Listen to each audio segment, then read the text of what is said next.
Samsung a désormais levé le voile sur l'essentiel de ce que nous réserve la série Galaxy S26, et plus particulièrement le S26 Ultra.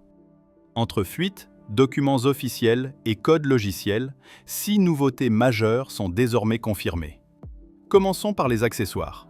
Cette année, Samsung adopte enfin la norme magnétique CHA2. Concrètement, tous les modèles S26 intègrent des aimants directement dans leur châssis. Résultat, l'ensemble des accessoires officiels a été repensé autour de cette technologie. On retrouvera des coques magnétiques en fibre de carbone, en silicone, transparentes, ainsi que des modèles anti-choc. Samsung proposera également une bague magnétique appelée Dual Magnetic Ring Call, même si la signification exacte du terme « dual » reste encore floue. Le concept rappelle fortement ce que Google a déjà introduit avec le Pixel 10 Pro.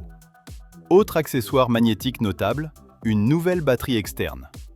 Elle affiche une capacité de 5000 mAh et une charge sans fil limitée à 15 watts, ce qui peut surprendre puisque le S26 Ultra supporte la charge sans fil 25 watts.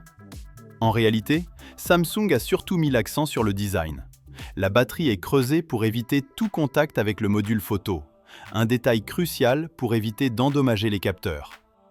Si vous achetez des accessoires magnétiques tiers, assurez-vous qu'ils sont conçus spécifiquement pour le S26 Ultra. Samsung lancera également un nouveau chargeur sans fil magnétique 25 watts. Pour profiter pleinement de la vitesse de charge, il faudra donc probablement remplacer votre ancien chargeur. Côté filaire, le téléphone prendra en charge la charge rapide 60 watts, mais l'adaptateur secteur ne sera toujours pas fourni. Passons maintenant au design et au système. Le code de la bêta One UI 8.5 confirme le design complet de la série S26, conforme aux fuites précédentes. Le module photo reprend le style de la série Force, et Samsung abandonne définitivement les écrans incurvés. Les noms de code M1, M2 et M3 correspondent respectivement au S26, S26 Plus et S26 Ultra.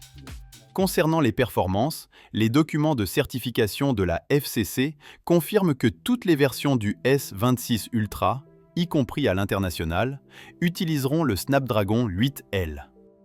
En revanche, un point reste flou, la recharge sans fil inversé. La documentation mentionne la norme WPT, mais cela indique uniquement la compatibilité CHA2. En l'absence de référence explicite au partage d'énergie sans fil, il est possible que cette fonctionnalité soit supprimée, sans confirmation définitive pour le moment. Bonne nouvelle pour les S26 et S26 Plus. Selon des sources coréennes, l'Exynos 2600 serait réservé au marché sud-coréen, faute de capacité de production suffisante. Le reste du monde devrait donc bénéficier de processeurs Snapdragon, réputés plus performants.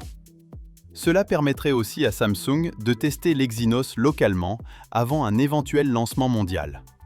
Enfin, la série Galaxy S26 inaugurera One UI 8.5, mais les utilisateurs de S25 peuvent déjà accéder à la bêta via l'application Samsung Members selon leur région. Attention toutefois, des bugs restent possibles. Abonne-toi à la chaîne Android Plus et reste connecté pour toutes les nouveautés.